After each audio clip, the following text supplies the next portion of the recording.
Za leo watu wetu. Ni aje watu wetu? Sambamba. Okay. So today I wanted to talk about Black History Month, right? It's February, it's Black History Month. A lot has been talked about, the whole story of the Black History Month. However, as immigrants, we are fortunate enough to know a little bit more of another culture, right? So my question is, how are we going to be able to keep our culture and teach other people about where we come from, because it's still part of the Black history? So what do you think, for instance, I know we talk a lot about Nyumba ya Mumbi, yeah? Which is equivalent to what is the House of Mumbi. It talks about where the Kikuyu people came from and how we came into existence. Yeah, a lot has not been documented, and but I'm glad that now people are talking a lot about it. Yeah. So, what do you feel? Each of you can give me their opinion. What do you feel about this whole story of us being able to teach people of where we came from and how we can integrate that into the Black History Month? I feel like, letting people know who we are, just educating them. I feel good telling people about myself, like how my history was, because some people are really interested in it, and it's really nice knowing that you just told somebody about something that is part of you, and it's like personal to you, and it's really nice letting people know about that. Okay, like what do you tell your friends or your peers about where you came from? Usually I tell them I'm from Nairobi, Kenya, because, people have this view of Kenya that's not it's what they assume. They assume that we live in huts, our pet animals are lions. On the trees. And we climb trees every single day just to get our food. We go fishing with our hands. It's just all this stuff, and I love just telling people that I was a city girl, I was raised in the city, but I also had an alternative life where I used to go to Maito's house, and I used to go there. I farmed with you guys. I went to make coffee with you guys. It was just fun going between both lives, experiencing both lives. Okay, not trying to put you on the spot, but how do people receive this information when we try and tell them try not to, tell them how it is. It's not what they assume. I usually just laugh it off sometimes. I'll be like, wow, it's crazy people actually think our dogs for us are lions. We're we just, go get a goat, and we're like, oh yes, this is Elizabeth, or this is Jerry, we love Jerry, she lives in here, we have a bed for her, I feel like people get really shocked, and it's usually funny to see their reaction after. Okay, all right, that's good. I think it is important that, like you're saying, the fun part, just being able to humanize the fact that we had our own culture. Even if you were a city girl, you still had your own culture, like going to Maito's. Maito is your great-grandmother's place, just being in the farm, and that you had a history of having your relatives there, that is really important.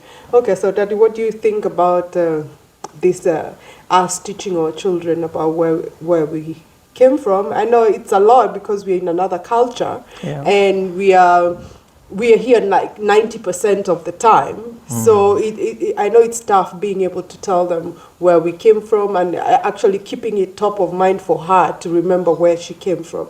So what do you think about that? It will take a parent to get some time and make it a purpose to help your kids to know where we come from, because in this world everyone has their own traditions and cultures.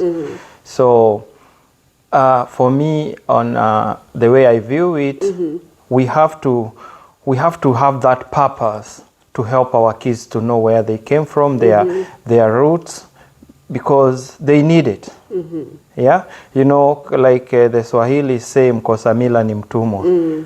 That part of utumwa is getting into other people's traditions, whereby you follow the traditions that are not yours, and they will maybe not, it's not original.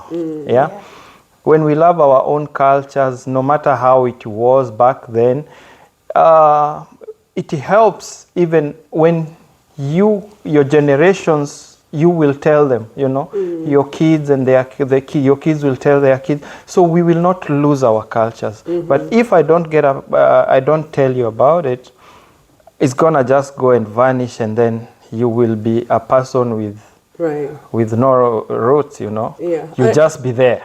And also, I think it's important to note that also the accents that we have are part of our culture, Yeah. So there's a way you're like, oh yeah, so when I talk, someone knows that I know another language, or they'll ask, where are you from? And I like those questions when someone asks, where are you from? Maybe that's also something we should make it like part of our lives. When someone asks you, where are you from, then you're like, okay, yeah, this is where I'm from, and then start explaining, and you look people in on where you're from, and that way they recognize that you have an accent because you come from somewhere else, and that is part of our history. Right. And I'm happy that she's always telling people about where she comes from.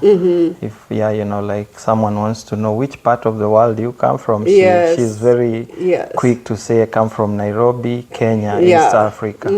Yeah.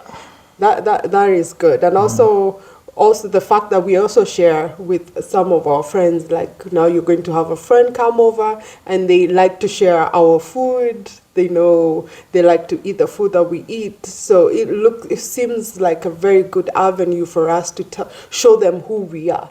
Because like I said before, we spend like 90% of our time living in their culture. So it's upon us, like Daddy said, to be intentional in telling them who we are and things that we enjoy as immigrants.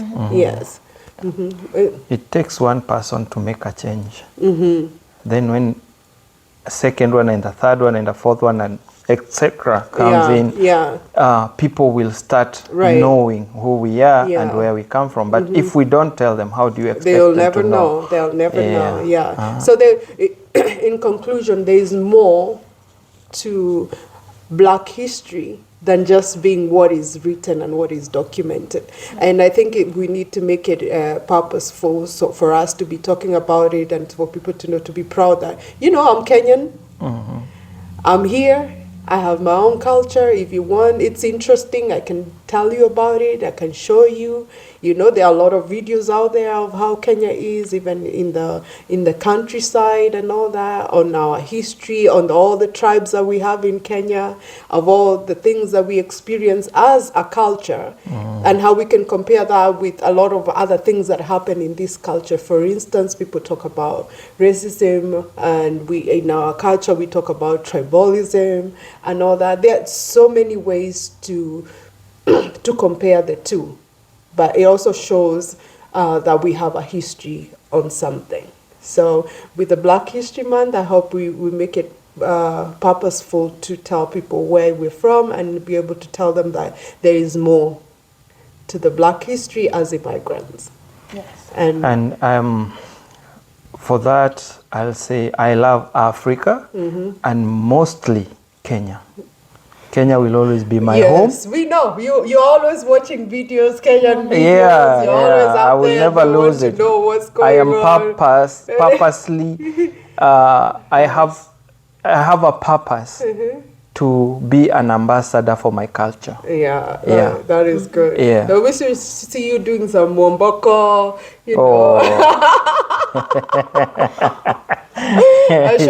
showing how to slaughter a goat, how to slaughter No, here you don't do that. No, you can, when you go to Kenya, like when you you show them all that, what we do. Yeah, just putting a face to who we are. Yeah, my question is, how do people get goats here? Like, that's my question. Don't we slaughter all animals to eat them? We just don't see them. It's controlled. Yeah, for them it's controlled. There's an injection in they slaughter. It's processed. Let me use that word. Yeah, it's processed. It takes some time before that meat is called meat. For us we slaughter and eat there and there. Fresh. Yeah. Yes. So it's totally different. So those are some of the things you see. those are some of the things there's a difference. And the way we slaughter our goat as Kikuyus has meaning. There are very different meanings for how you slaughter the goat and what it is for too. So those are all things that all build up to the history. And even we exchange humans with goats. In terms of dowry, yes.